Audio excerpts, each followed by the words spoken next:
Class 8 भारतीय भवन प्रश्नमाला 2 का सी। इसका आज प्रश्न नंबर हम देखेंगे 29 नंबर।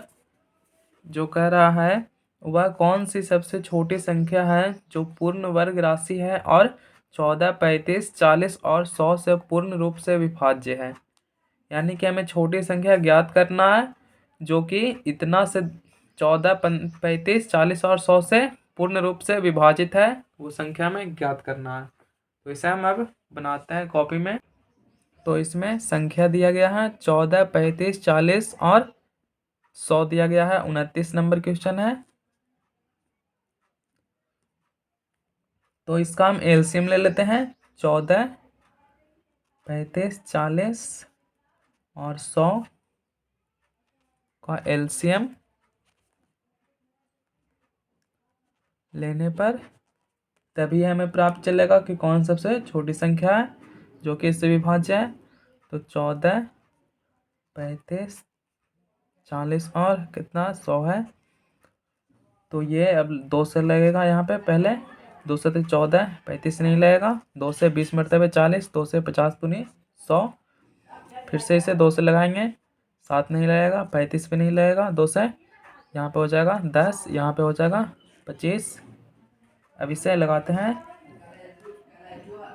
इसके बाद हो जाएगा 5 से लगाते हैं। तो ये 5 से 35 7 मरतबे कटेगा। 5 दूना 10, 5 पचे 25। अब ये 7 से लगेगा 1, 1, 2 और ये 5। तो ये हमारा आ गया। यहाँ पे इसे लिख देते हैं। तो ये आ गया 2 गुना 2 गुना 5 गुना 5 गुना 2 गुना 5। तो ये 2 का है स्क्वायर, 1 2 है। तो ये 2 1 लिख लेते हैं। इसके बाद 5 2 को है, 5 का स्क्वायर हो जाएगा। और यहाँ पे 7 भी है, यहाँ पे 7 छूट गया है तो 7 भी है, यहाँ पे 7 हो जाएगा। इसके बाद हम चूंकि इसमें देख रहे हैं कि 2 और 7 का पूर्ण वर्ग नहीं है। यहाँ पे एक ये 2 का है, 5 का भी है, लेकिन यहाँ पे 2 1, इसमें अगर 1 और 2 रहता तो ये पूर्ण वर्ग हो जाता, और इसमें भी 1 7 रहता तो ये भी हो जाता। तो यहाँ पे हम ये इस तरह से लिख सकते हैं। इसमें 2 और 7 का वर्ग नहीं है, इसलिए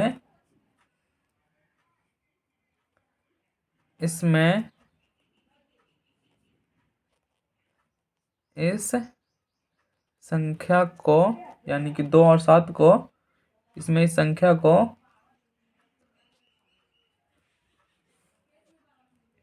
पूर्ण वर्ग बनाने के लिए 2 और 7 से गुना करना होगा। इसको हम 2 और 7 एक और ले लेंगे, यानी कि 2 और 7 से हम गुना करेंगे तो ये पूर्ण वर्ग हो जाएगा। इसीलिए यहाँ पे और लिखेंगे अभिष्ट वर्ग राशि, जो हमें प्राप्त हुआ वर्ग राशि उसे लिख लेते हैं।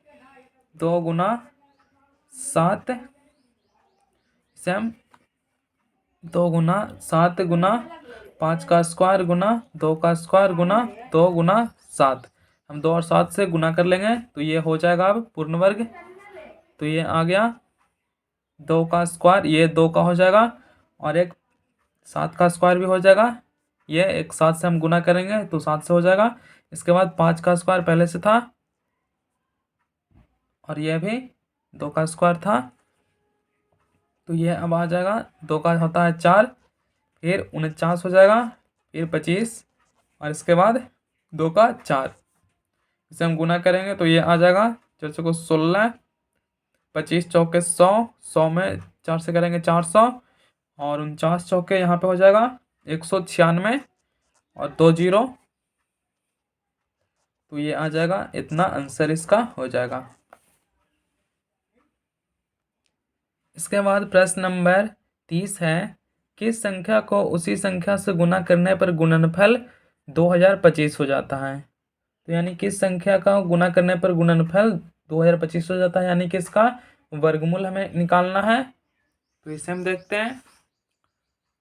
29 के बाद प्रश्न संख्या 30 है ये। तो मान लेते हैं कि वो संख्या x है जिसको हम गुना करने पर गुणनफल हो जाता है 2025।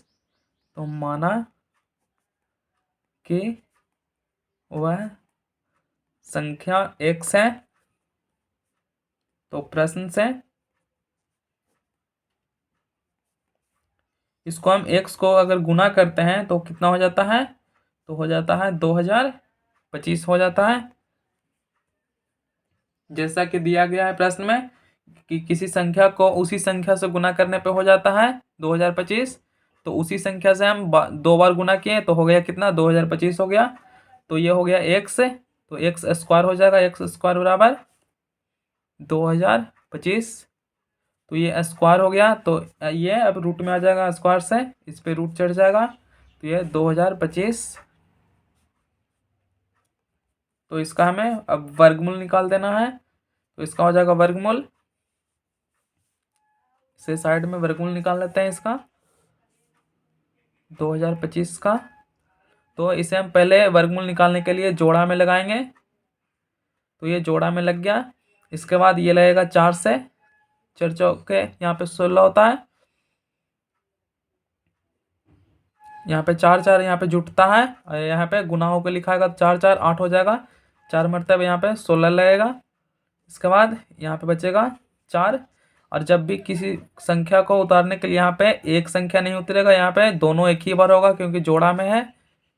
जब भी उतरता है तो जोड़ा में उतरता है संख्या नीचे वर्गमूल में।